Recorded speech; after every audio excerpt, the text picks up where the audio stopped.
All of these discoveries are done by people. It all started when curious young students decided to become scientists. And we need more. We realized this long ago. There is talent and passion for science everywhere. We connect curious students with passionate young scientists. Now we are all together as Science Clubs International. Our common language is STEM. Our mission is to spark a social transformation by expanding access to high-quality STEM education and international scientific networks. We are growing.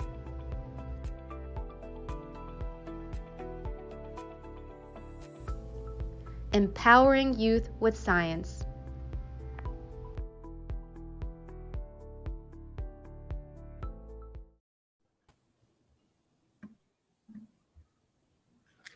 Hola, hola, welcome. Hi, everyone. We are really excited to be here. My name is Rogelio Hernandez, and I'm one of the co-directors of Science Clubs International. And we are here for showing you and viewing all the work that you have done over the past few weeks. And we are really excited to get this going. And today with me are part of the team of Science Clubs International. So I'll let them also introduce themselves and give you a welcome message. Yeah. Gracias, Rogelio. Hola a todos, bienvenidos a la ceremonia de clausura de la edición 2022 de Science Club International. Como dijo Rogelio, estamos muy emocionados para poder por fin escuchar en todo lo que han estado trabajando y poder aprender también con ustedes durante sus presentaciones finales. Bienvenidos, esperamos que este sea un evento exitoso y le doy paso ahora a Bruna, que también es parte del equipo organizador de Science Club International.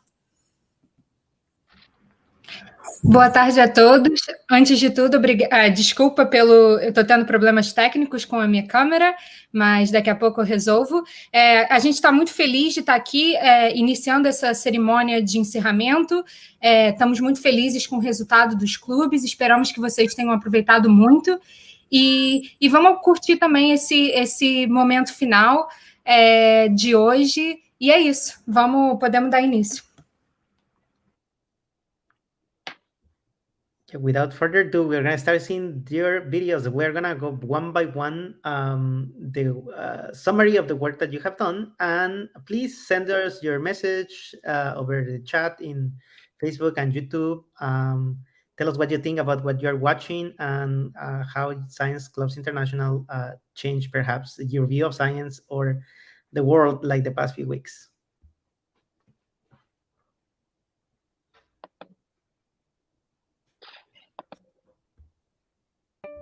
Hemos aprendido muchas cosas interesantes a lo largo de estas semanas y en este momento es necesario hacer una rápida recapitulación. Dentro de la célula suceden infinidad de procesos íntimamente acoplados que garantizan su estabilidad y supervivencia. Uno de los procesos más importantes es la síntesis de ácidos nucleicos y entre ellos el proceso de transcripción. La transcripción síntesis de una molécula de RNA a partir de una molécula de DNA. Para que esto se lleve a cabo, se requiere la presencia de una gran cantidad de moléculas para así obtener al protagonista de este show, el RNA. El RNA mensajero producido en la transcripción es la plantilla para el proceso de traducción, que es donde se generan las proteínas de la célula. Sin embargo, otros RNAs generados en la transcripción pueden tener otras funciones que quizá aún no conocemos. Para poder funcionar, estas moléculas de RNA mensajero pasan por procesos de modificación posttraduccional. En eucariotas, sufren cortes y pegados en sitios llamados intrones y exones para poder quedarse tan solo con la información más importante. Este proceso no siempre es perfecto. Las mutaciones durante el proceso de transcripción o de modificación posttraduccional pueden llevar a la aparición de isoformas no esperadas del transcrito, que pueden regular a la alza fenotipos dañinos en el organismo. En humanos, Las herramientas de diagnóstico disponibles no son suficientes para estudiar las enfermedades derivadas de mutaciones en el RNA. Es por ello que la tecnología de RNA-seq podría ser la herramienta de diagnóstico ideal, empleando datos de secuenciación de RNA y herramientas bioinformáticas para el análisis del transcriptoma, sus mutaciones y su comportamiento.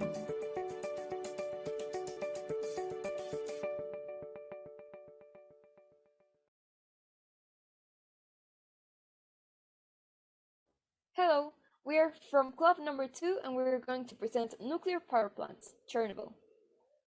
First of all, what is a nuclear power plant? This is a power plant that uses the process of nuclear fission in order to generate electricity. How does it work?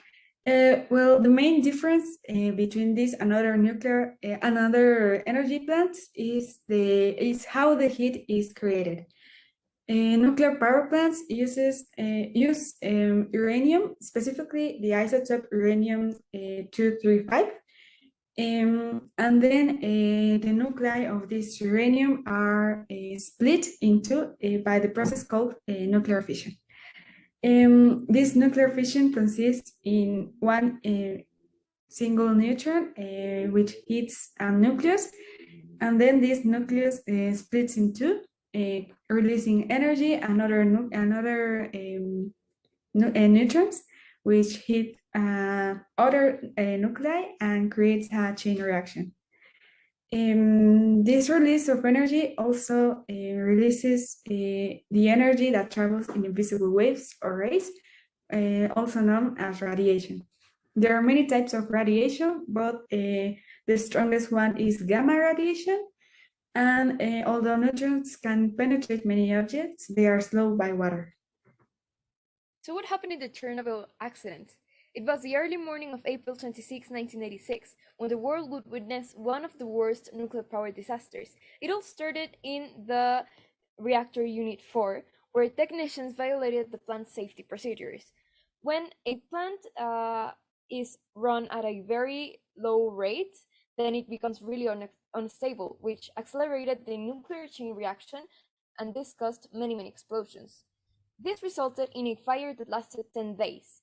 It spread the toxic substances into the atmosphere, and it spread all over Europe.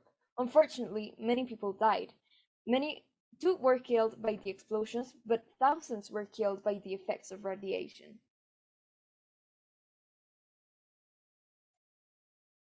Consequences in the war. The accident caused health problems in the thousands of people, some of them dying in a very short time. Around 600,000 firefighters, police, military, health personnel were appointed with the title of regulators. Their mission was to prevent more radioactive material from being spread in the environment. The inhabitants of Pripyat were the most affected by eating and drinking food contaminated with radiation, approximately the radiation of 37,000 X-rays.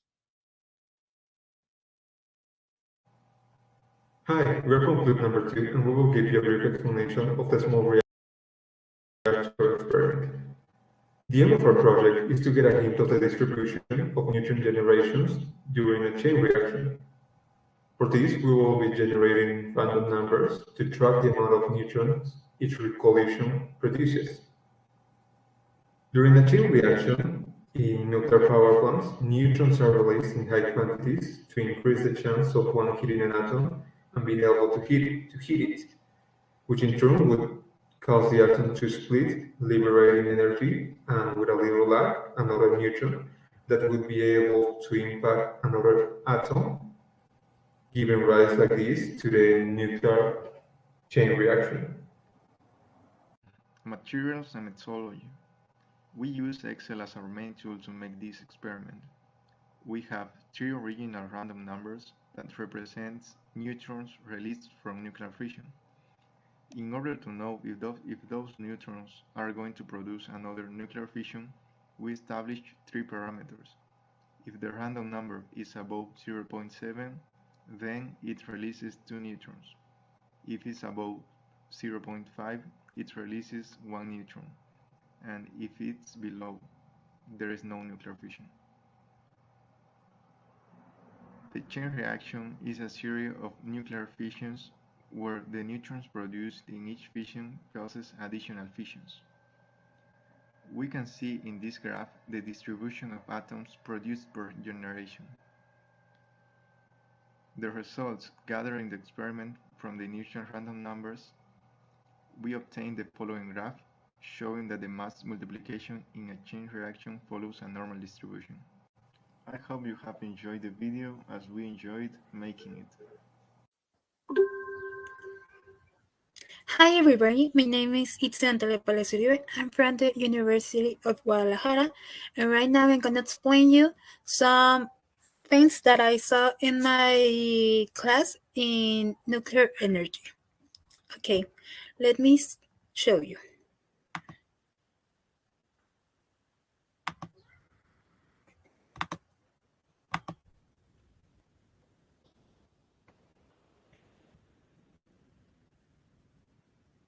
Okay. Right now, we're gonna see the return neutrons. Return neutrons is, how can I say it for the introduction? It's a small portions, or less than the 1%, of the fission neutrons that are returned neutrons at time occur after fission process has taken place. The vast majority, over 99% of the neutrons produced in the nuclear fissions are relays is about the time interval of the 10 to 13 seconds after fissions. It is immediately after first B decay at the fission fragment, with the nose is pleasure to the bolus neutrons. One notes that it's really important to know is the late neutrons are very important, as they slow down the reaction of the reactor enough to make it controllable. Because if we don't have enough return neutrons, we can control the reactor. Now I'm going to show you one method. Note points Johnson note that the finally reactivity is 0. Now negative is the power of the reactor will finally stable at the different power level. You can see in this first graphics, we can see how the time versus energy. How you can see is constant and grow slowly.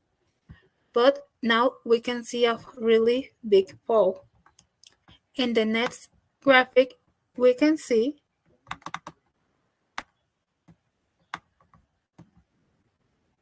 also we can see the time versus reactivity, and at first it was a really bigger topic and a big slow. That's why it's the Chernobyl has explosion, because that kind of energy it's really hard and improbably. So one of the conclusions is that, how can I show you in this line, we can understand how the energy is used to control it. For example, in this part that are blue is subtly sun or power decreasing. This is when the reactor is gonna start, and the first step is KIF, that means is 1. KIF means that the superficial sun of the belly neutrons manually increase of power for seconds. Next to this is overpower protection after sun. BIF, it's when the energy is more than enough and we can have some problems for critical excursion accidents. Superficial sun of the bone nerves alone unmanageable increase in powers in milliseconds. So that's why we can we always use the return neutrons, because it's really important to understand that The return neutrons are fundamental for the reactors to control it and implement all the time. Thank you for everybody. This is the reference.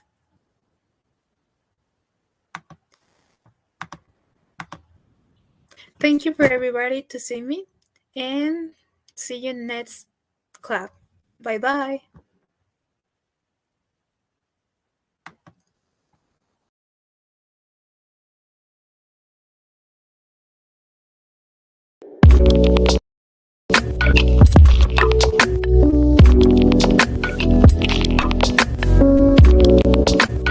Nosotros nos enfocamos más en lo que es el análisis de la calidad del agua residual en las ciudades y bueno, nuestra motivación es que pretendemos llegar a estandarizar y tener un mejor control de la potabilización del agua. Implementamos varias de las estrategias.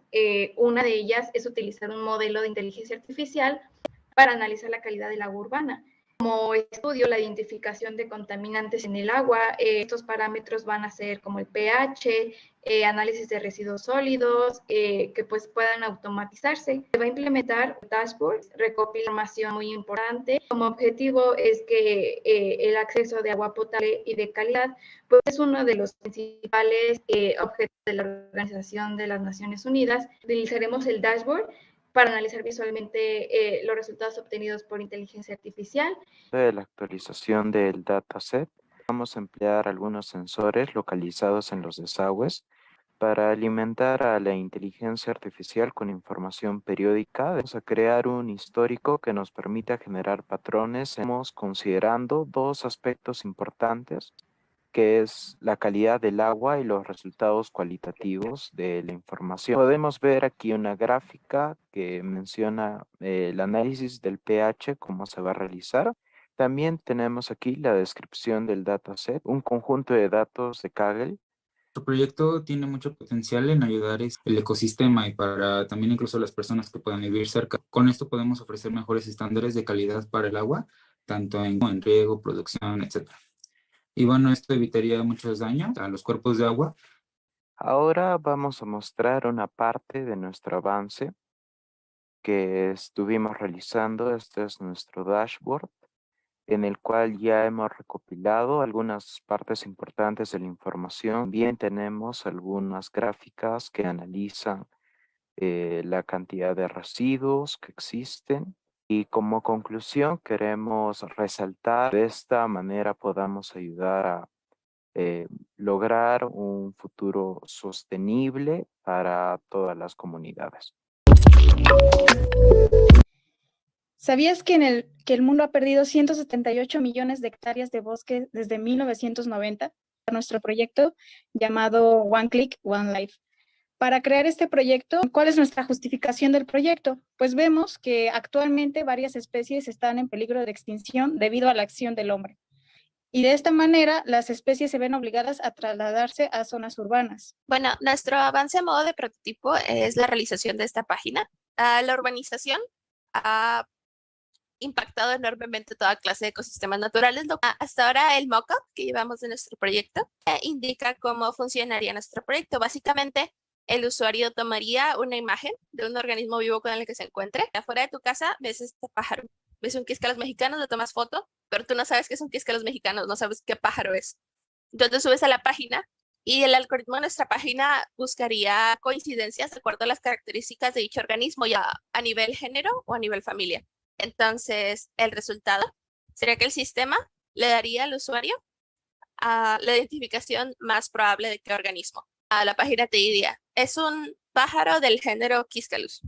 Tienes una mayor idea de con qué organismo te encontraste. La interfaz con la que los organismos podrían interactuar con la página sería algo así, como por ejemplo el que dice drag and drop an image here, o select a file de tu computadora. Entonces ellos lo subirían y ya sería donde se pondrían en marcha todos pues, los cálculos y comparaciones para después arrojarle un resultado aquí abajo. Implementaremos lo que es la cámara de trampa para que con el uso del algoritmo de Machine Learning se identifique las imágenes de la base de datos especializadas, para de esta manera mostrar al usuario la identificación taxonómica del organismo con la que se llega a encontrar. além de aproximar a população local das questões ambientais com a coleta de dados, é possível inferir a dinâmica dessas espécies, assim como também entender o processo de desmatamento, visto que esses animais eles vão para áreas mais urbanas. Se você está tendo um aumento de um certo tipo de espécie que não deveria estar ali, significa que está acontecendo alguma coisa e algum tipo de distúrbio naquele meio ambiente. E para além disso, para finalizar também, isso ajuda a constituir um melhor planejamento urbano para a cidade sustentável, contribuindo para as políticas públicas efetivas e um bom recolocamento desses recursos para o Estado.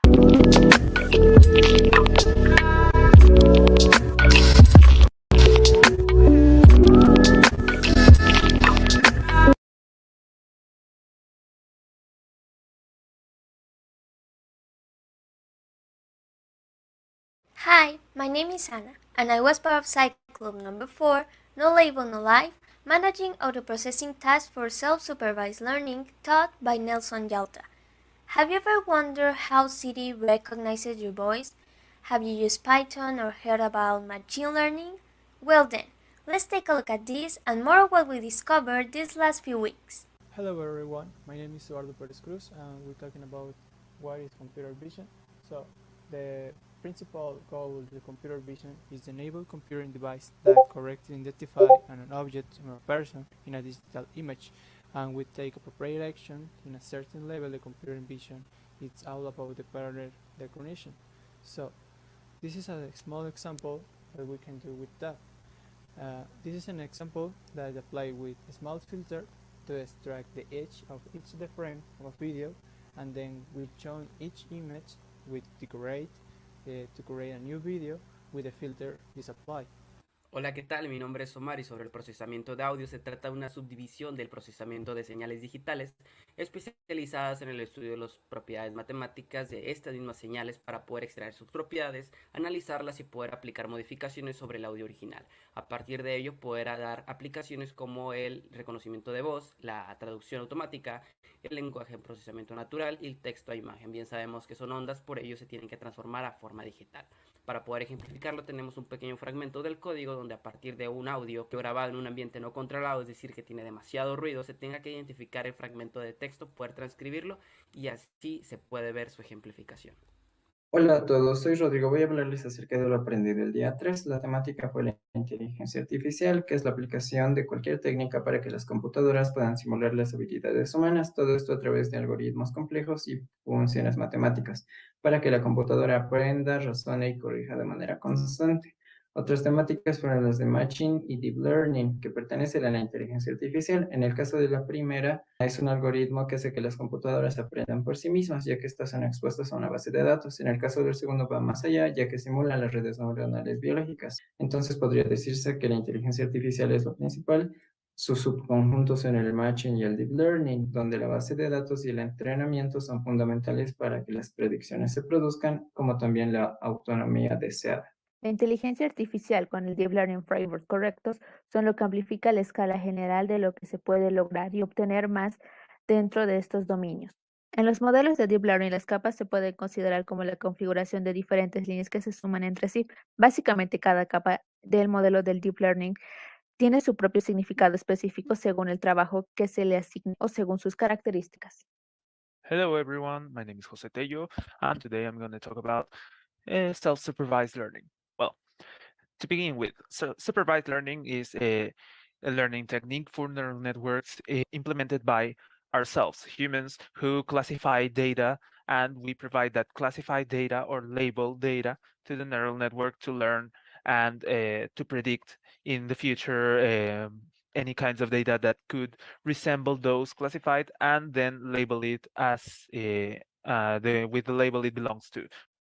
Finally, we have a contrastive self-supervised learning, in which, having already the classes we have formed, we must find a better way to distinguish among them so that the neural network doesn't it decides for one class or another when predicting what kind of image or audio we input. So, for example, we input like the image of cats and then any kinds of image of other objects except cats. for example, dogs, parrots, etc. And that's going to be our negative samples. And then we contrast the results of the cat images and the negative samples, so that way we can improve the differences between them. And the neural network has a better notion of what object it is treating. Al final, esto nos sirve bastante para poder ver distintas aplicaciones que le podríamos dar tanto al Machine Learning como a la inteligencia artificial, como lo pueden ser en el reconocimiento automático del habla o el reconocimiento automático de la voz. Esta disciplina es de la inteligencia artificial y tiene el objetivo de permitir la comunicación del habla de ser humano-máquina. También lo podemos utilizar en, por ejemplo, programas de traducción. En la conclusión de este club, dimos el trabajo de procesamiento de audios aplicando técnicas de inteligencia artificial en Python. Relacionar los procesamientos de audio con frameworks propios de Python para demostrar su estudio. Entre ellos vimos cómo un audio pasaba de tener todo el ruido de todo un ambiente no controlado, poder extraer únicamente el texto que nos interesaba, y así vimos en el resultado cómo extraíamos ese fragmento. Es importante recalcar que se interpretan las palabras clave. Entonces actualmente tenemos únicamente el reconocimiento de estas. Lo que se busca más adelante es poder interpretar ya conversaciones entre la máquina y el humano. Y con ello concluimos nuestra presentación. Muchas gracias.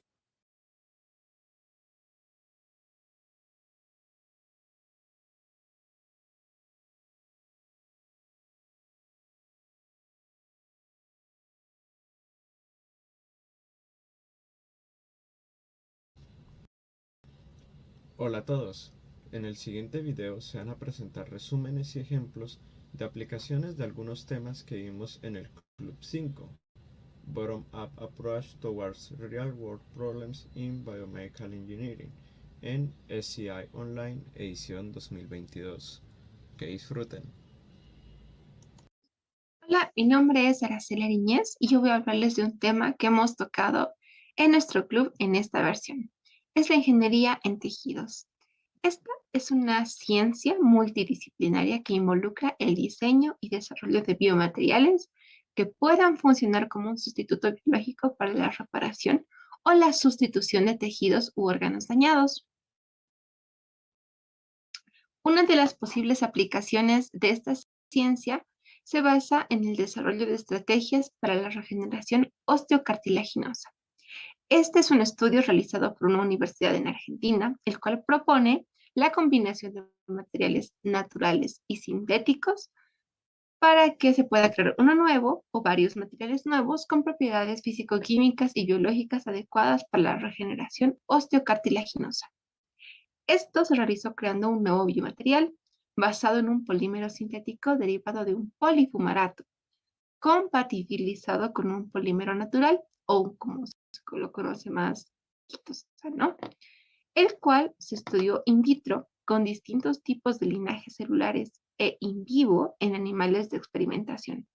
Todo esto con el fin de evaluar su potencial aplicación como scaffold para la reparación de lesiones osteocondrales. Como se puede ver en la imagen, estas son micrografías obtenidas por un SEM, un microscopio electrónico de barrido con sus siglas en inglés, de los polímeros que se han utilizado para poder crear la membrana, en todo caso sería la que nos ayudará a la regeneración osteocartilaginosa, con sus diferentes cortes, tanto transversal como superficial. Para más información pueden ingresar a este enlace.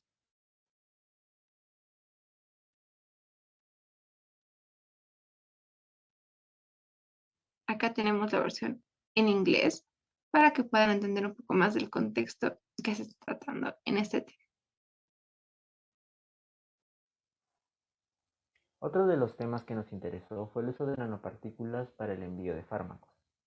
A medida que se va profundizando en la investigación sobre las enfermedades, se descubre siempre mayores complejidades y muchas veces los tratamientos tienden a ser tóxicos a través de las vías de administración tradicionales. Por eso se está buscando nuevos sistemas de liberación para estos componentes activos dentro del cuerpo a modo de mejorar la eficacia y seguridad para el paciente. Así, las nanopartículas han demostrado tener ventajas sobre otras vías de administración tradicionales. Esto debido a que modificando su estructura se pueden mejorar sus propiedades. Por ejemplo, se puede lograr una mayor biodisponibilidad del medicamento mediante el mejoramiento de la absorción de la biomolécula o facilitando el pase a través de las membranas biológicas. Otra forma es la funcionalización de las nanopartículas, lo que permite reconocer el sitio específico de acción de cada una de estas, mejorando así la eficacia de las nanopartículas. Un ejemplo de aplicación de esta tecnología es en el caso de las enfermedades neurodegenerativas que toman al cerebro como órgano objetivo para el tratamiento. Aquí la limitante es la barrera hematoencefálica que muchas veces no permite el paso de estos medicamentos. Por ello, se ha investigado, por ejemplo, el uso de nanopartículas de policianoacrilato recubiertas con polietilglicol para poder atravesar esta barrera, y se demostró que incluso no presentan actividad de macrófagos, aumentando así la vida media de la nanopartícula. Aminoácidos unidas mediante péptidos, que tienen funciones como la replicación de ADN o proveer de estructura a una célula. Una proteína se empieza a formar desde la información que contiene el ADN, que se transcribe a un ARN mensajero, que luego se traduce para formar los aminoácidos. Las funciones principales de una proteína son la creación de enzimas como la proteasis quinesis, dar estructura a una célula, formación de anticuerpos, hormonas y transporte de alimentos entre las células. Mediante la purificación con plasmidos, que se utiliza un polihistidina, que es añadir una proteína de interés, y usando técnicas de clonación molecular, interactúa con un igualente de ions, de esa manera purifica una proteína. Esta será una aplicación del plasmid. Otra aplicación es la de crear circuitos de proteínas y enzimas para programar la ejecución de acciones en la célula cuando ocurren ciertos eventos. Estos circuitos son similares a los que definen la lógica digital, como los que están presentes en un computador. Por ejemplo, podemos hacer que una célula inmunológica siga una célula maligna y dañina si se encuentra su rastro en el medio.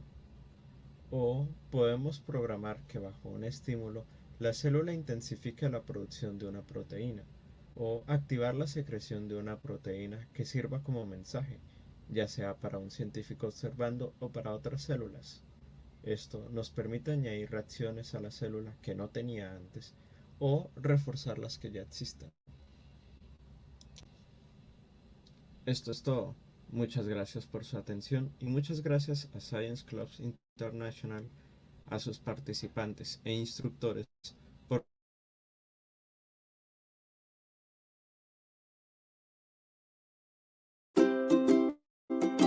Did you know microplastics are used in everyday products? Yes. Currently, we can say that we are surrounded by microplastics, but we find them in the water of our oceans, in the meat that we consume, in products like toothpaste and exfoliants, in our fields, even in our blood. But do we know what microplastics are? Well, microplastics are made of plastic particles with a size of less than 5 millimeters. They have become a consequence of our daily life as a result of degradation of the original material or initially synthesized in a small size, which has become an environmental concern.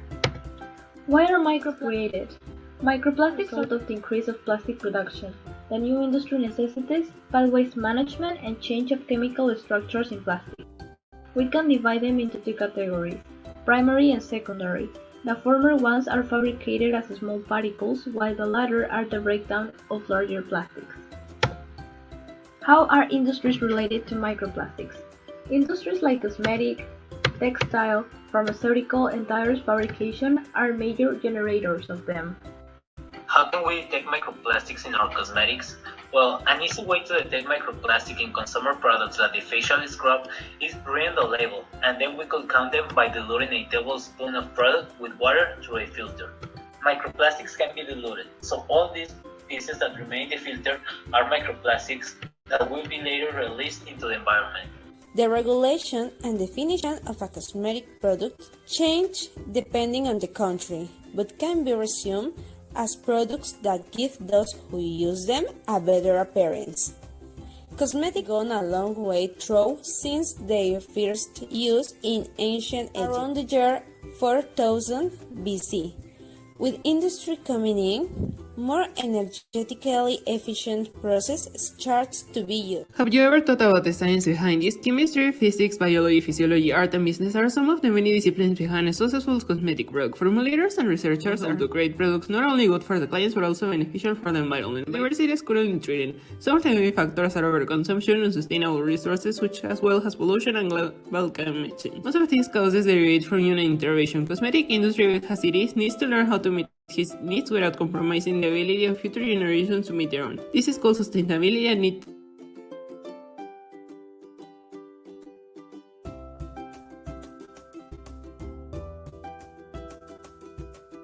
Eco-designing a product meets several planning challenges such as life cycle assessment, LCA, and evaluation on all the life stages of the product, from its extraction all the way to its disposal. It aims to know whether a product is sustainable in the long run. Knowing client needs, buyers often have really high expectations from natural products, expecting them to feel, last, and even cost just as much as those made with processes prioritizing only cost efficiency. What can we do to design cosmetics in an environmentally friendly way? Upcycling is transforming waste or unwanted products into new materials of higher quality. It is important because by implementing this technique, we can obtain environmental, economical, and ethical benefits. For example, we can include the use of fruit waste in cosmetic products as an upcycling method that avoids producing microplastics. How to make a natural exfoliation at home. We made our natural exfoliant here at home, which allows for your skin to glow, to breathe, and to stay young. Our first step is to extract the seeds from our fruits. We use maracuyá, granada, and pitaya. Then we put our seeds in a blender to reduce their size. After that, we use a filter or a strainer to separate the liquid from the seeds with a sieve. Now we put the seeds on a baking paper foil. Let them dry in a cold and well-ventilated place during the week. Finally, we add our natural gel. We can use honey, glycerin, or aloe vera gel. Our natural exfoliant is ready to use. Now we can get beautiful skin without using microplastics.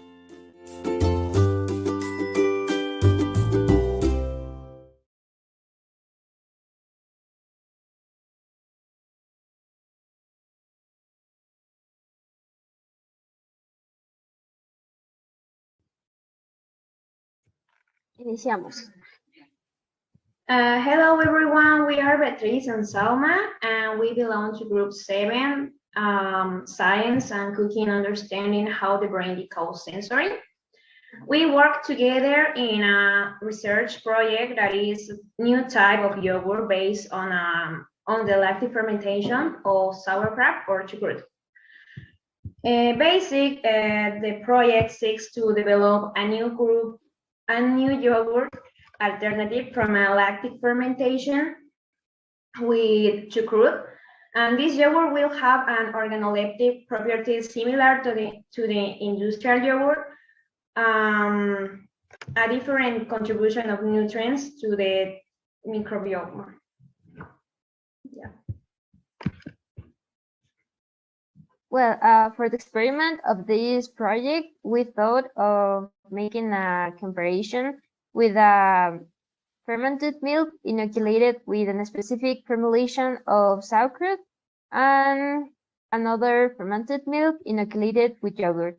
Well, for this experiment, we set 3 treatments with 3 repetition and 5 variables to measure organoleptic properties. And well, the 3 treatments that we set were the first one, milk and yogurt as the inoculation factor. The second treatment, it's milk, and we use as inoculation factors the yogurt and sauerkraut. And in the 3 treatments, we use milk and we only use sauerkraut as the inoculation factor. Well, the 5 variables that we measured were pH, consistency, flavor, sweet, bitter, acid, and salty, the smell, and color. And well, once we had our treatments already set, we moved to the making part of the fermentation. Well, for this part, we have 4 principal steps. The first step we prepared the lactic base. That is only mixed the milk, sugar, and powdered milk. Then we pass to the second step where we over pasteurize the milk in order to kill the bacteria. And well, then we separate the lactic base in three different containers with the same quantity, and we inoculate them with the three treatments that we set. And once we have the spurt made, we let the milk ferment. And well, we decide to make use 8 hours the fermentation. Okay. As a result, the yogurt didn't fermentate, but we detect bacterial activity, like the pH decrease. And before the non-fermentation, we analyze the possible factors that generate the failures, such as insufficient time, insufficient formulation, the non-adequate sterilization, the use of ultra-pasteurized milk, and the no constant or insufficient temperature that make the non-fermentation yogurt.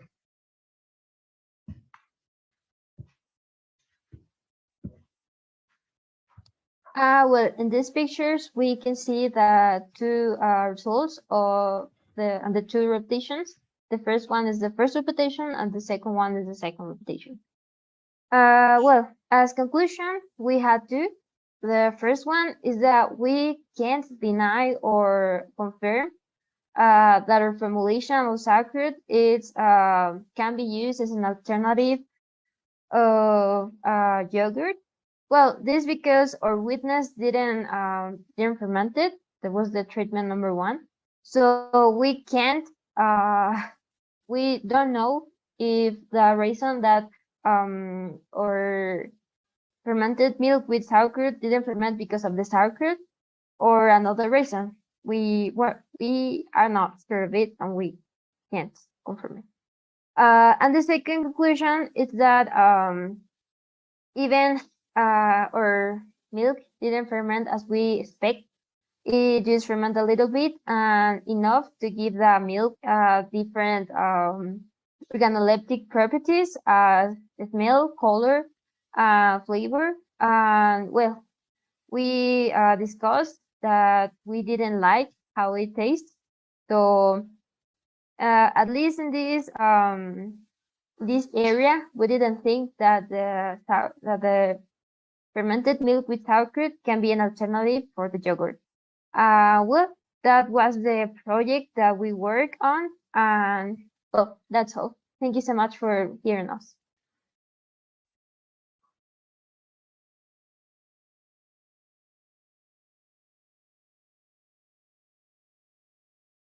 Hola, mi nombre es Nicole y he sido parte de Science Club International en el club número 8 de Biorefinery and Circular Economy. Can Organic Waste Be Used? Durante este club hemos aprendido mucho acerca del manejo de los residuos orgánicos que nosotros mismos producimos. Como proyecto final en nuestro club tuvimos la composta, un proceso mediante el cual aprendemos a cómo manejar nuestros residuos orgánicos y cómo reducir la basura que producimos.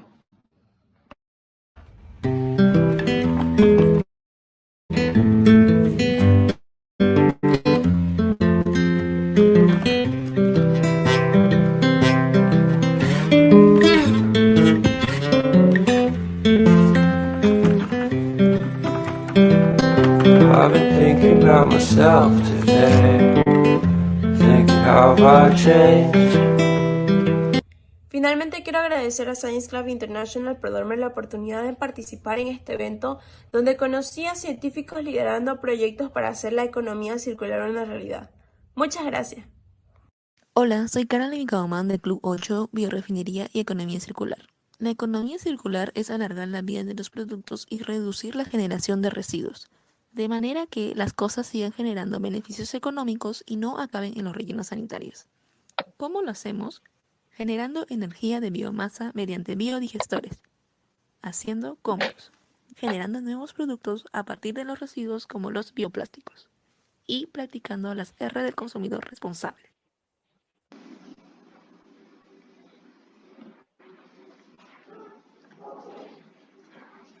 Hola, buenas tardes. Hoy voy a presentarles lo que es el biogás, que fue un tema que se abordó sobre el curso de biorefinerías y economía circular.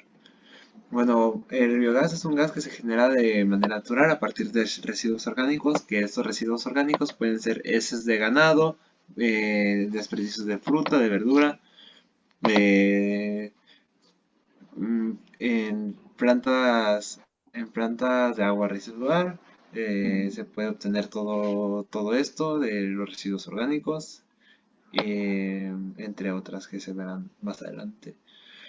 Y bueno, este biogás se obtiene a partir de la biodegradación por medio de diferentes grupos de de bacterias, perdón, que bueno, que entre las principales destacan las bacterias vegetanogénicas, debido a que el mayor porcentaje de biogás pues viene siendo el gas metano. Y bueno, aquí se percibe con los componentes del biogás, que bueno, pues se ve que el de mayor concentración pues obviamente es el metano, el dióxido de carbono le sigue, el vapor de agua, ácido sulfúrico, nitrógeno, oxígeno e hidrógeno.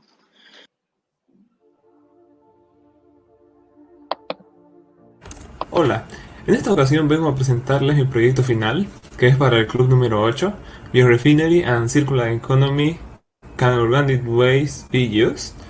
En este video voy a hacer una recopilación de los conceptos aprendidos durante el club. Primeramente se hizo una introducción sobre lo que es la biomasa. Vimos otros conceptos también sobre pretratamiento, compost, economía circular y biorefinería. En la biomasa, Be part of the change you want to see in the world. Hi, I'm Estefania from the team number 8, and the second edition of the SCI was such a great experience. I learned a lot and met amazing people. Thank you so much for this opportunity, and I hope you keep this great project in the long term. Una oportunidad maravillosa para conocer compañeros de Bolivia, Colombia, México y otros países, como también hay profesores de grandes experiencias y que también son ahora mis inspiradores para mis proyectos.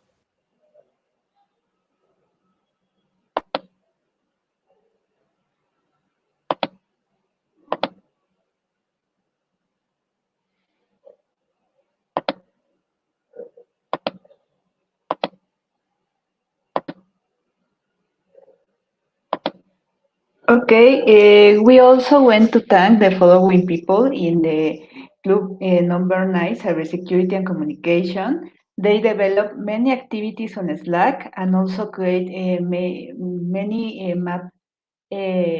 mind maps and also a manual of cybersecurity. Y bueno, también quisiera agradecer aquí al club número 9 de ciberseguridad y comunicación, a la instructora Ana Carolina Daora. Ellos hicieron muchísimas actividades en Slack y aparte de eso crearon un manual de ciberseguridad y bueno, muchísimas otras cosas más.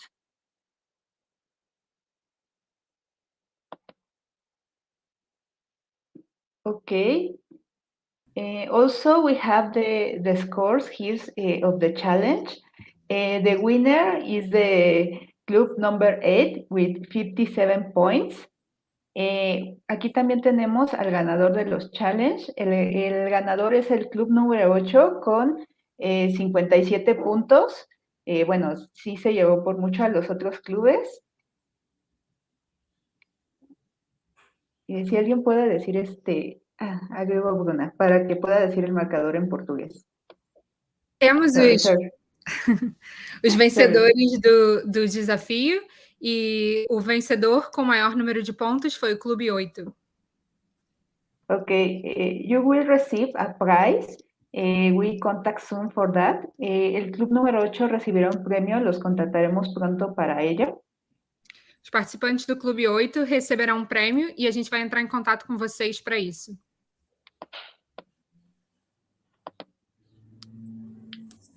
Also, we have a final remarks for you. Remember, in order to get your diploma, please fill the post-survey of the event.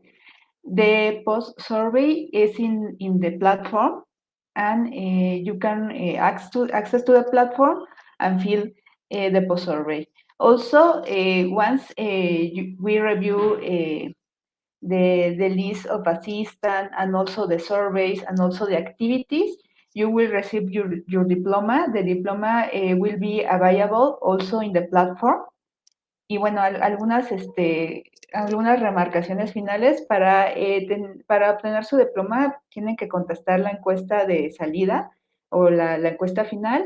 Esta se encuentra en la plataforma. Ustedes acceden a la plataforma y contestan la encuesta igual que lo hicieron con la encuesta anterior.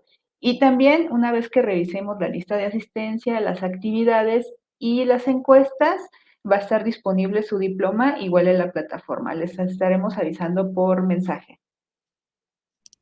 A gente queria lembrar também que para receber o diploma é necessário que vocês preencham o post-survey, o questionário final, que está na nossa plataforma, e ao avaliar as presenças mais as respostas do questionário, não, é só responder o questionário, não precisaremos avaliar as respostas. Vocês estariam recebendo o diploma.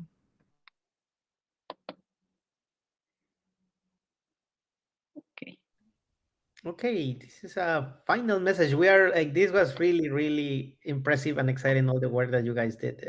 I really enjoy watching all your videos. And again, my name is Rogelio Hernandez, and I'm a co-director of Science Clubs International, and also the co-founder of Clubes de Ciencia Mexico. And on behalf of all the team of SCI, the instructors, organizers, the volunteers, we want to congratulate you to all of you, the participants of this edition, for all your work.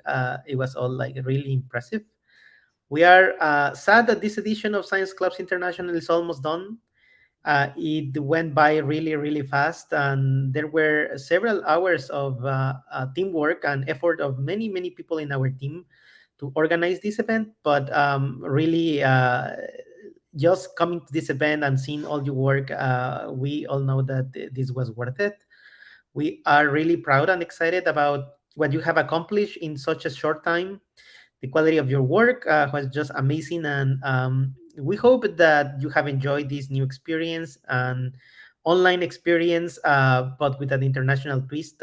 Please let us know what you think about this event, this edition, and how we can improve it. It's very important for us that you answered this survey. We also hope you have learned a lot and made very good friends and took advantage of this experience. We are expecting that this event is a catalyst for future collaborations and perhaps a rewarding experience in your scientific journey. Please stay in touch. Tell us about your future work, your awards, what you are, the new projects or experiences that you are embarking on. So please also share with us your challenges or things that you think that we can support. No, we are here to help you and support you in any way we can. You are part of our community now, and please help us share all the things that you learn with more students and more people. We are counting on you to spread this knowledge across borders, and we want to reach more people and continue inviting more students to join this movement that is going to change the world. Finally, I want to invite you to continue this passion for science. It is a challenging journey, but it's also a very rewarding journey. I'm very, very convinced that the answers of the most interesting questions in this world and the solutions to all the challenges that we are facing will come from future scientists like you. So please don't forget this, and congratulations again. Bueno, gracias Rogelio. Y haciendo eco de lo que dice Rogelio, las presentaciones han sido muy impresionantes. Estamos muy satisfechos de todo lo que consiguieron realizar durante estas semanas. Nuevamente, mi nombre es Sofía y soy codirectora también de Science Club International, y en nombre de todos nosotros, instructores, organizadores, voluntarios, es un gran placer para mí culminar esta edición sabiendo todo lo que han podido realizar. Es también un momento agridulce, ¿no? Porque nos entristece que la edición acabe, pero porque pasó en un instante y fueron varias horas de trabajo en equipo y esfuerzo de muchas personas que felizmente estuvieron dedicadas a ustedes, y esperamos que sepan valorar eso. Y créanme cuando les digo que todo valió la pena, y esperamos que este sea el inicio de muchas aventuras más en sus carreras, ¿no? Por otro lado, estamos muy orgullosos y emocionados por lo que han logrado en tan poco tiempo. La calidad de sus videos, sus presentaciones, su trabajo ha sido simplemente increíble. Y esperamos que hayan disfrutado de esta nueva experiencia. Una experiencia no tan convencional, con un toque internacional, que esperemos hayan incentivado también nuevas amistades y otras cosas, ¿no? Deseamos que hayan aprendido mucho, hecho buenos amigos y aprovechado esta experiencia. También esperamos que este evento sea un catalizador para futuras colaboraciones y una experiencia gratificante en su viaje científico. Por favor, manténgase en contacto. Nos encantaría saber dónde los lleva la ciencia, ¿no? Sobre su trabajo futuro, sus premios, las experiencias en otros proyectos. También cuéntenos y compartan sus desafíos, porque estamos aquí para apoyarlos en lo que podamos, ¿no? Somos una red de personas que están muy comprometidas con el progreso de la ciencia a nivel mundial, especialmente en los países donde tenemos presencia, como Science Club International. Entonces, si quieren también colaborar siendo parte de nuestra comunidad, sería excelente. Bueno, oficialmente son parte de nuestra comunidad. Ayúdennos también a compartir todas las cosas que han aprendido. Hablen del programa con sus amigos, sus compañeros, para poder seguir hacer crecer nuestra comunidad, ¿no? Contamos con ustedes para difundir el conocimiento a través de las fronteras, y los necesitamos para seguir llegando a más personas. Finalmente, quiero invitarlos a continuar con esta pasión por la ciencia. Como dijo Rogelio, es un viaje a veces desafiante, pero también muy gratificante. Estamos convencidos de que las respuestas a las preguntas más interesantes de este mundo y más allá vendrán de futuros científicos como ustedes. No olviden esto, y muchas felicidades. E agora em português. Então, obrigada, Sofia, obrigada, Rogelio. Eu, Bruna, que sou co-diretora do Science Clubs International e cofundadora dos Clubes de Ciência Brasil, queria dizer parabéns pelos vídeos excelentes. A gente sempre sai desse momento final do Clube de Ciência muito orgulhoso de todo o trabalho que vocês fizeram. Em nome da equipe de todo o Science Clubs International, dos instrutores, organizadores e voluntários, é uma honra muito grande estar aqui terminando essa edição. E esse é um momento meio triste para a gente, já que o evento está terminando. E passa num minuto, né? Eu acho que vocês podem concordar. Apesar das várias horas de trabalho, do esforço do time, são tantas pessoas que estão dedicadas para vocês, para a organização desse evento. E acreditem em mim quando eu digo que realmente vale a pena para a gente. Espero que tenha valido muito a pena para vocês também. A gente está muito orgulhoso e empolgados com o trabalho que vocês fizeram em tão pouco tempo. Realmente foi incrível. E a gente espera que vocês tenham gostado dessa experiência, apesar de ser uma experiência online, mas que tem um toque internacional. A gente espera que vocês tenham aprendido muito também, tenham feito bons amigos e aproveitado essa oportunidade única. Esse evento, o objetivo dele é que ele seja um catalisador para futuras colaborações e uma experiência gratificante que seja o início da sua jornada científica. E, por favor, mantenha contato com a gente. Conta para a gente sobre seus trabalhos futuros, sobre seus prêmios, suas experiências e seus projetos. Mas a gente também quer saber dos desafios, das coisas que vocês precisam enfrentar. E a gente está aqui, na verdade, para apoiar. A gente é uma rede que quer crescer junto, tá? E hoje vocês todos fazem parte dessa comunidade. Então, compartilhe as coisas que vocês aprenderam com amigos, com alunos, com outras pessoas. E a gente conta que vocês também possam nos ajudar a espalhar esse conhecimento além fronteiras. E continuem convidando mais estudantes a se juntar ao nosso movimento, que realmente a gente acredita que um dia vai mudar o mundo. Por fim, a gente gostaria de convidá-los a continuar essa paixão pela ciência E a gente sabe que é uma jornada desafiadora, mas é muito gratificante também. A gente está convencido que as respostas e as perguntas mais interessantes desse mundo vão vir de futuros cientistas como vocês. Não se esqueçam disso, tá? Parabéns, um grande beijo para todos.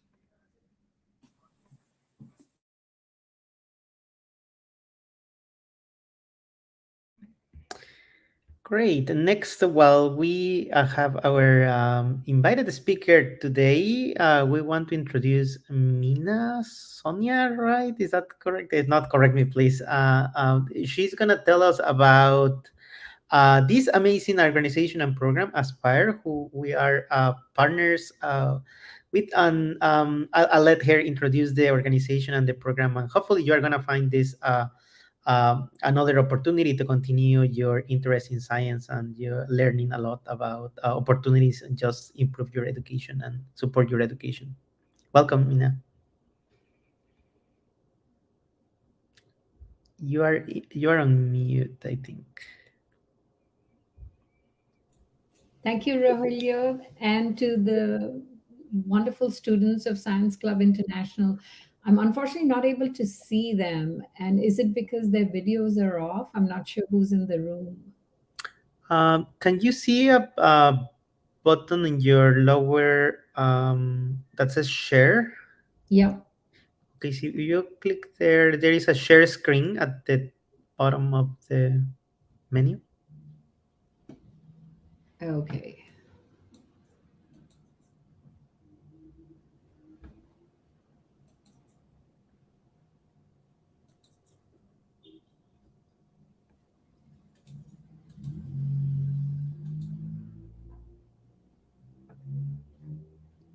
Okay.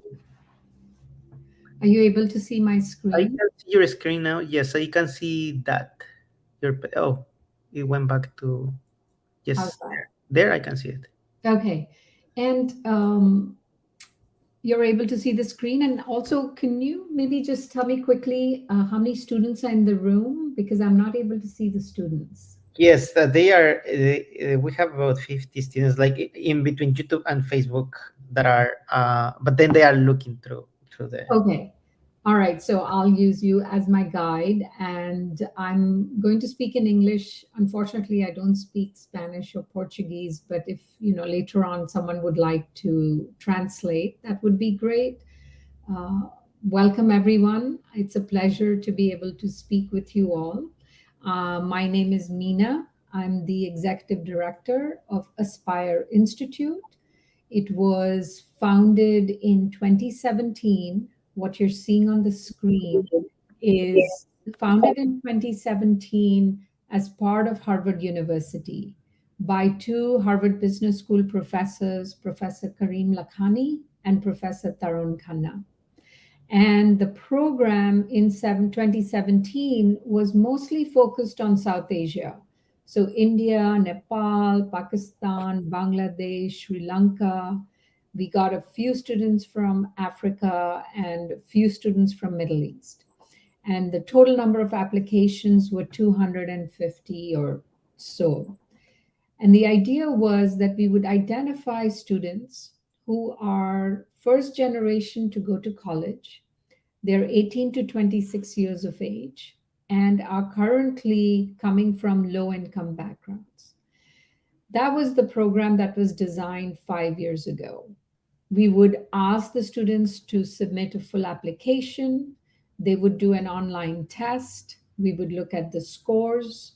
We would have a short interview, and a review committee would select the students. Fast forward to today, the program has grown significantly. We are now reaching 130 countries. We have over 16,000 applications. And we no longer sit within Harvard University. The program has now spun out. And the reason we did that is we wanted to grow the program and reach every single one of you who qualify, who are first generation in college, 18 to 26 years of age, and come from low-income background. And why did we select that? The idea for us was that we believe in you. we believe that you have capacity, you have aspirations, and we want to nurture the confidence. And so the idea is that we identify students who have who come from low income background and who are keen on pursuing careers either in academia, wanting to do an advanced degree, or they want to work. It does not matter what you choose, but we want you to give you the opportunity to build your capacity as leaders. So the idea is that we break the cycle of those students who don't have opportunities because either they don't have the network or the resources to think big. And so our main purpose is to encourage you, engage you with world-class educators, give you different opportunities to learn and to open your minds. And how do we do that? We do it in 6 stages. And the idea is that there is something in this program for everyone. Whether you come to stage 1 and you don't make it beyond that, or you make it all the way to stage 6, you will get something as long as you meet the basic criteria of first generation, low income, 18 to 26 years of age, and currently in college. You could come from anywhere in the world. This program is for you. So how does it work? You apply to our program, and the minute you apply and you qualify based on the criteria, you get a self-assessment in your stage 1, where you get an opportunity to take a test in math, in English writing, English comprehension, and logic. Once you complete that, you move to stage 2 of the program. In stage 2, you get access to online Harvard taught courses by Harvard faculty. You get access to 5 courses. One is a compulsory course in leadership development by Professor Ron Heifetz from the Harvard Kennedy School. If you complete that course, you get a certificate. Then you move to the 3rd stage. This 3rd stage of the program, you are in this kind of an environment. And instead of me, we would have a faculty who's teaching at a university. They can be talking about any subject. We have had in the past, we have faculty who talk about art, architecture, technology, robotics, public health. It's a whole range, business, finance, humanitarian aid. So that's what you get. And that is a 90-minute session. And you are sitting just the way you are now. And you will have in real time an engagement with the faculty who will pick a topic, speak about it, and then you are in conversation, asking questions. You're asking questions of each other. So again, the unique feature of this program is if you're from Colombia or from Mexico, you are in a classroom with someone from Nigeria, Cameroon, Bangladesh, Malaysia, and you are able to connect with your peers. So that's stage 3. Then you move to stage 4. Stage 4 is a preparatory stage where if you've passed all the 1, 2, 3, in stage 4, we have Harvard Business School Career Services Department. Their associate comes and works with you, engages you to think about how to write an essay when you're applying, say, to a university, or you want to write a resume because you are looking for a job. It's an opportunity, again, for you to develop certain skills that are called soft skills. So that's your stage 4. Then we become a little selective and we select some number of students, and we're looking at about 1,000 students. So if you say from 16 or 20,000 students, finally for stage 5, you're looking at 1,000 students who get selected, and they get the Harvard Business School classroom learning. So you're given 4 case studies by the faculty who will be teaching it online. And then you will have to come in groups. Again, like I mentioned, you'll be in peer groups. So you may be with someone in Africa, in Dubai, in Malaysia, Indonesia. You're discussing the case, you're talking about it. And then you come into the classroom over 2 weekends with the Harvard Business School faculty. And then you are going to be in that classroom. So those are your 5 programs that are virtual. Then what happens when you go past that? You're in stage 6, which is what we call you become the alumni of the program. And the Aspire alums, and I know there's a lot of information here, but just focus on a few things. What you're seeing in the red box is you can apply for awards if you have an idea that makes, like just like you were doing with Science Club Internationals. If you have an idea that can make a difference in your community, you can pitch it with your partners and you can compete for that. You can also get mentoring, much like you get again at Science Club. You can also apply for mini grants. So that's one component of alums. You can become an ambassador. You can go and spread the word about Aspire, invite your other friends, your siblings, your brother, your sister. Anyone who fits the criteria can apply into the program. You can also become a tutor. If you are confident, you know your work, you can come back, give to Aspire Institute, and you become a member of a community which is lifelong. So these are different things. There are lots of other things we do. Again, it's very self-driven. If you came to us and said, look, I'm very interested, even the science club work that you're doing, and you start to find students from other parts of the world who are interested in similar science as you are, you may want to form a group. And now you can have a group in Slack and you talk to each other about ideas, projects. You can apply. You can get mentoring. You can get mentoring with Science Club. You can get mentoring from us. So these are different opportunities that are available to our students. What you're seeing is, again, it's a journey. If you went through an alumni success story, this is Zarek. He's from Mexico. He was our Aspire Leaders Program 2021. He was studying in a public university, hoping to find a job. He applied to the Aspire Leaders Program and he got accepted. He made it to the finals. He pitched an idea, which was Maestro Virtual, which is teaching high school teachers how to use technology to teach their students.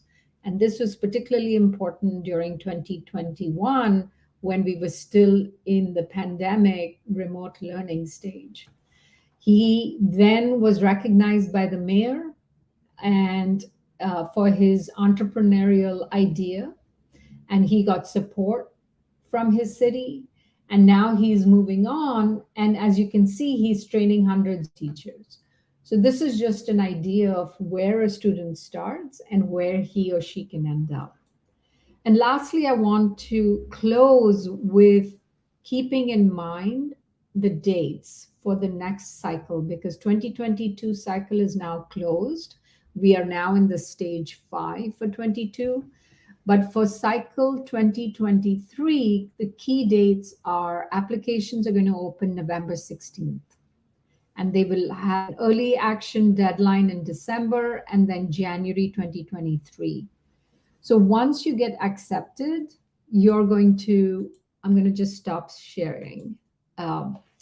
So once you get accepted into the program, you have the opportunity to go through these different stages, become the alumni of the program. If you'd like, I can put in the chat. I don't know if it's available to everyone, or maybe Rogelio, you could just put aspireleaders.org, www.aspireleaders.org.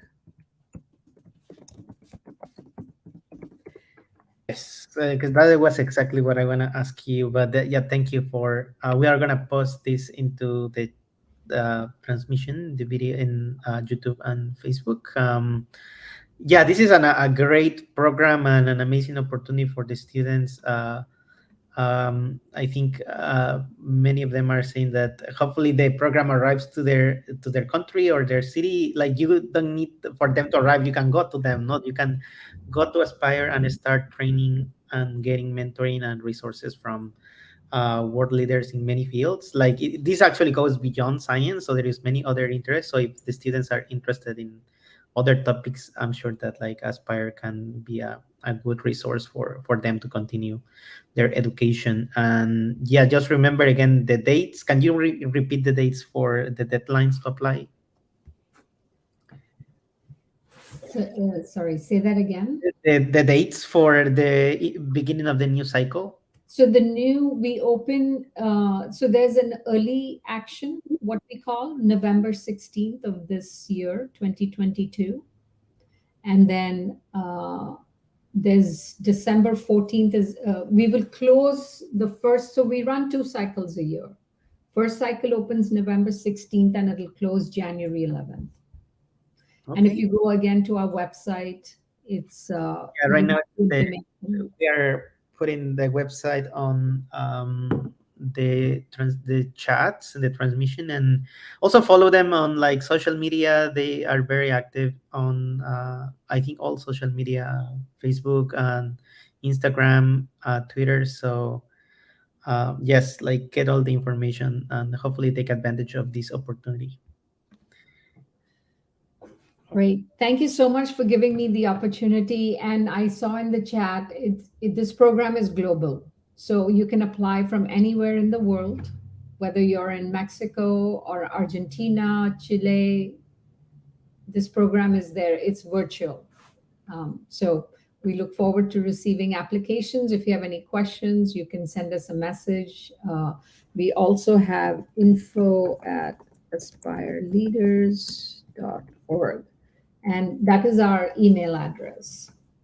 There is a quick question, like they are asking about how to prepare for the exams or the first, like, I guess, application for the application process. Do you have any tips? So honestly, no, you don't need to really prepare. And that's the reason I say that is because in college, then you should go through the first stage, which is the self-assessment stage. Because if you're in college, you're studying math, you're studying English, writing, it's pretty straightforward. And again, we don't select students necessarily based on their grades or how they score. We look at the whole individual. We look at the individual's ability to take on challenge. We look at the individual's ability to want to make a difference. We look at the individual's ability to take a chance. So it's not just about academics. It's about you as a whole individual. How do you become leaders? And you got to remember, leaders is not about someone who stands in the front and leads a group.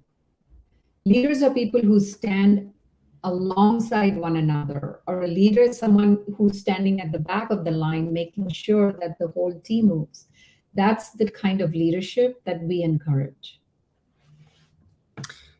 And just maybe another brief question, and I know that like there is a lot of webinars about this, but like maybe if you can briefly mention, is the application only for the first generation in the family? Sometimes I guess there is the confusion of who is first generation, no? And yes, thank you for that question.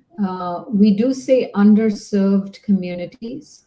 So when we say first generation, it also means if you came from low income and you may have a sibling, a brother or sister who went to college, but you would still be considered first generation if you come from low income. We also take students who are refugees. So say particularly, like with the Ukraine crisis, a lot of Ukrainian students had to leave their country, and they may not be first generation, but their education is disrupted. So the way we talk about our program is first generation, but also those who are underserved by their communities. Great. No, thank you so much again for being here with us. I hope like the students have taken notes, and but we will also share all this information with everybody so that they can take advantage of the opportunity. Wonderful. Thank you so much for inviting me. And again, congratulations on the lovely, good work that you're doing at Science Clubs International with your team. Thank you. All right. Bye-bye. Bye-bye.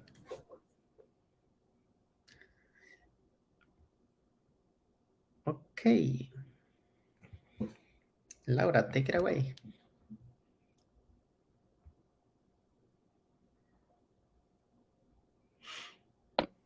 Okay. We are in the final comments. And okay, finally, I want to thank the following people that organize, help, and create this event. And first one is the core team, Rogelio, Bruna, Sofía, also Ana Karen.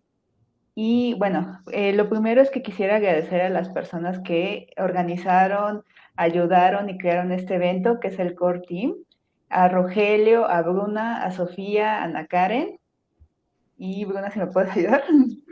A gente também queria agradecer as pessoas responsáveis por organizar esse evento, Rogelio, eu, Bruna, Sofia, Ana Karen, e especialmente a Laura. Also, I want to thank the persons that working in the committees, especially Laura Flores, Gerald, Sebastián, Ana Karen, Alison, Elisa, Ligia, and André. También me gustaría agradecer a las personas que fueron los líderes de comité. Está Laura Flores, Gerald Salazar, Sebastián Cardona, Ana Karen Barajas, Alison Bolaños, Elisa Chaparro, Ligia Acevedo. A gente também queria agradecer aos representantes dos comitês, a Laura Flores, a Sebastián, a Gerald, Ana Karen, Elisa, Alison, a Laura again, a André e Ligia. Also, a special thanks to the persons that help us in the webinars as speakers, Luis Echeverriaquín, Brian Avedaño Uriben, Cari Villerstol, Gabriel Weber, Elisa Chaparro, Ana Carolina Dahora. También un agradecimiento especial a las personas que dieron los webinars, Luis Echeverriaquín, Brian Avedaño, Cari Villerstol, Gabriel D. Weber, Elisa Chaparro e Ana Carolina Dahora. Um agradecimento também especial aos nossos palestrantes do webinar. Inclusive, se vocês não assistiram, podem voltar, estão todos online. Luísa, Brian, Carrie, Gabriele, Elisa e Ana Carolina Dahora. Also, we want to thank all the instructors that helped to develop this event, the teachers and the translation volunteers. There are many of them. I don't have time to read all of them. También pues nos gustaría agradecer a todos los instructores que participaron en este evento, a los maestros, a los traductores son muchísimos, no me da tiempo de leerlo. Bueno, pero pues sin ellos este evento no seria possível. Um agradecimento especial aos nossos voluntários, que sem eles esse evento não seria possível, a todos os instrutores, todos os professores e aos voluntários de tradução. São muitos, senão a gente leria o nome de todos, mas muito obrigada. Finalmente, me gustaría agradecer a todos los participantes de los comités, los participantes del comité de admisión, de académico, de selección y admisión, de logística, de tecnología, de marketing y comunicación, de evaluación, y también pues los que nos ayudan a conseguir fondos para este evento. Also, we want to thank all the members of the committees, Academic Program Committee, Selection and Admission Committee, Logistic, Technology Committee, Marketing and Communication, Evaluation Committee, and Fundraising. Um agradecimento também especial a todos os membros dos comitês de acadêmico, de seleção e admissão, de logística, tecnológico, marketing e comunicação, avaliação e ao nosso fundraising, que são as pessoas que ajudam a gente a conseguir um pouco de dinheiro para fazer esse evento acontecer. And finally, I want to thank all the students for all the participation in the events, all the activities that you develop. Y finalmente me gustaría agradecer a todos los estudiantes por su participación, por todas las actividades que realizaron en este evento. E por último, e não menos importante, muito obrigada a vocês, alunos, que participaram desse evento e fizeram o SCI 2022 ser um sucesso. With that, we close this event, Science Clubs International 22. Bueno, con esto terminamos el evento de Science Club International 22. Com isso, terminamos o nosso evento de Science Clubs International 2022. Muchas gracias a todos. Obrigada! See you soon. Esperamos verlos pronto. Até breve.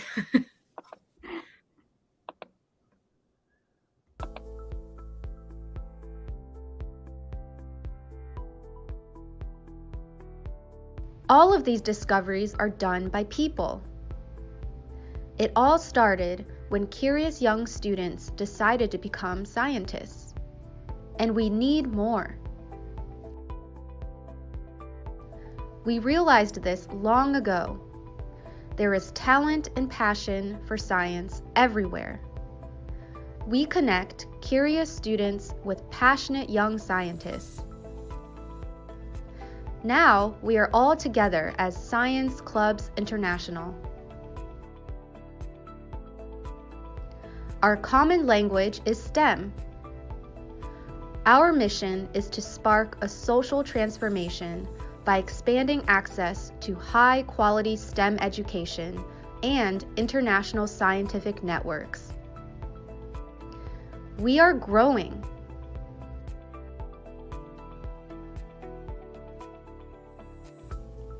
Empowering youth with science.